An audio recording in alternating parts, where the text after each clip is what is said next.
Esta semana anunciaron en Brasil un plan de gobierno justamente para luchar contra el crimen organizado y tratar de hacer frente a la ola de violencia que atraviesa el país, principalmente en Río de Janeiro y en Bahía. Es un plan que se implementará de aquí a 3 años, es decir, hasta el 2026, y que tiene una inversión de 900 millones de reales. Para conocer más detalles, el contexto, el alcance, cuáles son los ejes de este plan de gobierno para combatir la inseguridad, estamos en comunicación con Nelson Franco Jobim, periodista internacional desde Brasil. Nelson, muy buenos días. Agostina Scioli te saluda desde Argentina. ¿Cómo estás?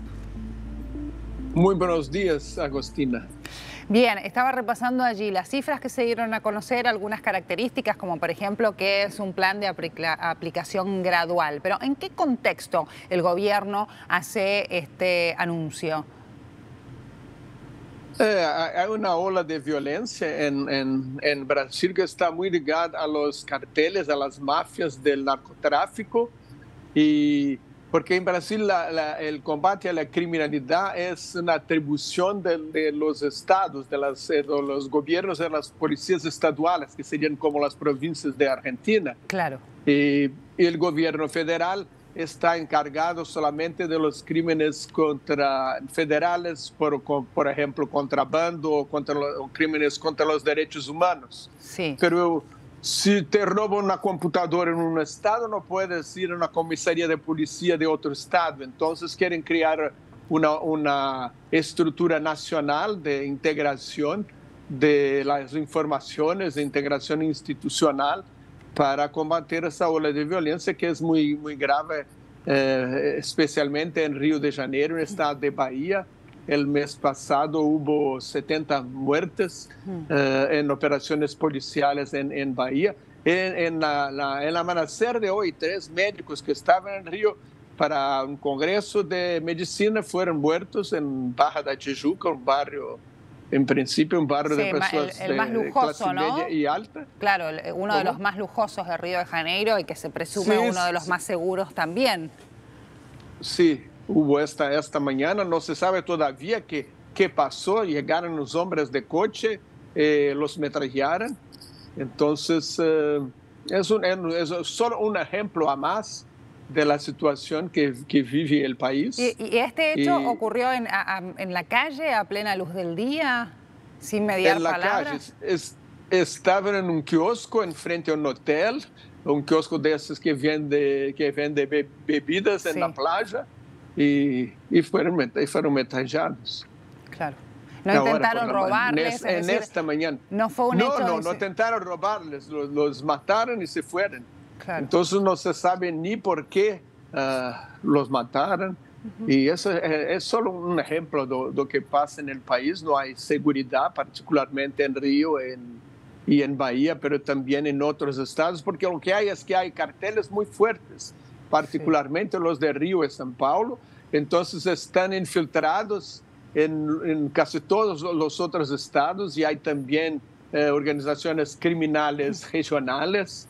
Entonces, hay que haber una coordinación nacional para enfrentar esta ola de violencia. Ahora, Nelson, la violencia está ligada a estas mafias a las que vos hacías referencia y en la que el narcotráfico tiene un papel, un rol central, y también hay este tipo de inseguridad que en realidad siempre hubo en Río y también en Bahía, sobre todo a los turistas que andan un poco más desprevenidos y con objetos de valor como sus celulares expuestos y demás.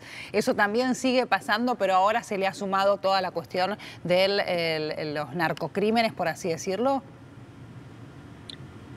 Sí,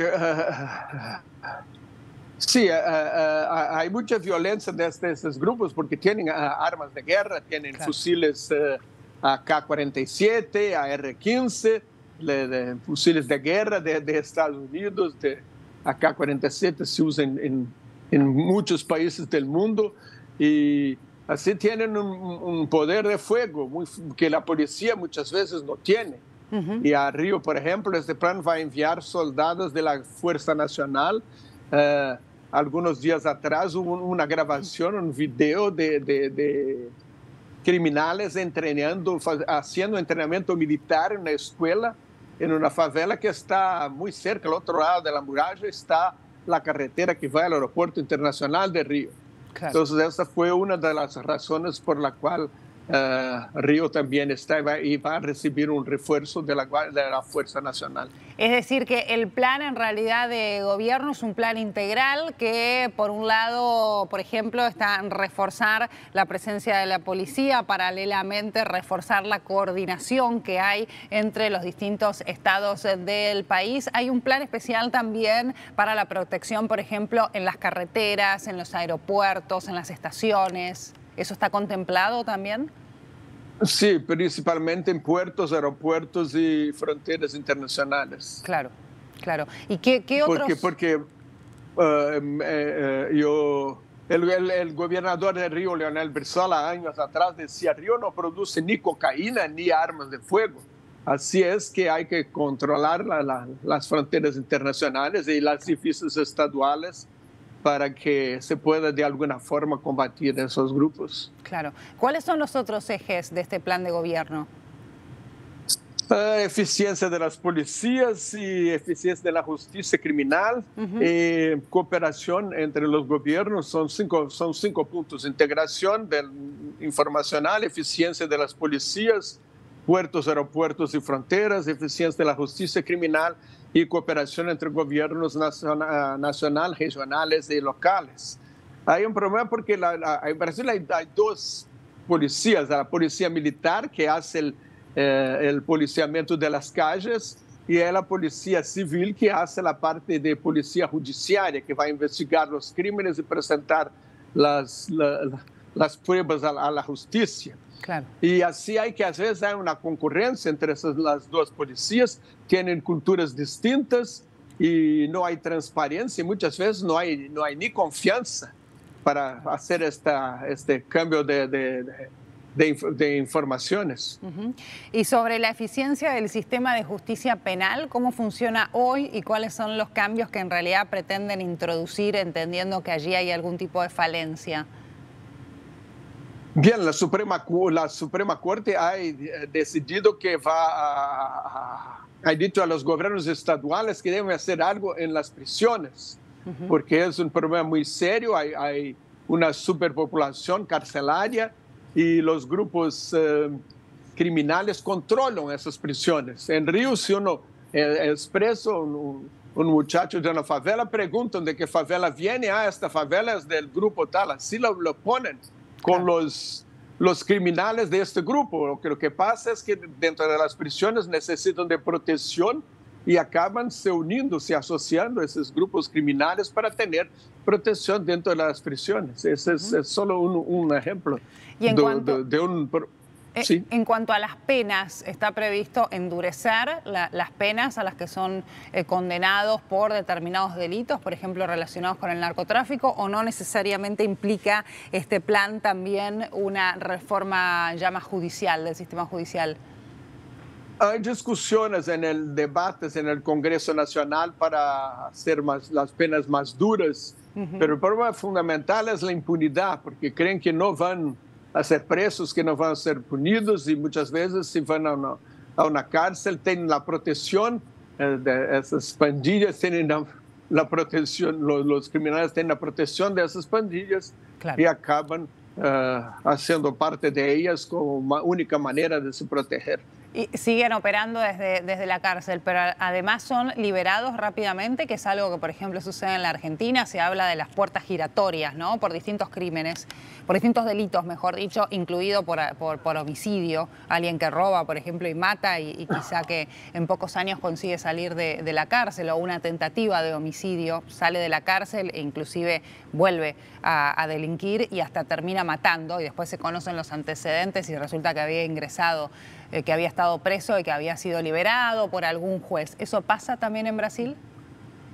Sí, pasa mucho. Y hay también los criminales pueden salir para el Natal, para Navidad, para visitar sus madres en el Día de las Madres, salidas transitorias, y aprovechan para no regresar. Ese es otro problema, que las policías critican mucho a la justicia por por dejar a esos criminales salir de la prisión y no regresan. Claro. ¿Es una de las máximas preocupaciones de la sociedad brasileña hoy por hoy la seguridad? Sí, es la más grande preocupación de los brasileños hoy, claro. La seguridad. ¿Y afecta al turismo, por ejemplo, en Río, Bahía, que son dos puntos muy turísticos del país? Seguro que sí, porque si uno ve que están matando, por ejemplo, ese crimen que hubo hoy contra los médicos, sí. Están en un congreso de medicina, ¿cómo las personas van a venir a un congreso profesional si tienen miedo de ser muertos aparentemente sin ninguna razón? Nelson, muchas gracias por este contacto con nosotros, ha sido muy amable. Gracias a ustedes. Hasta luego.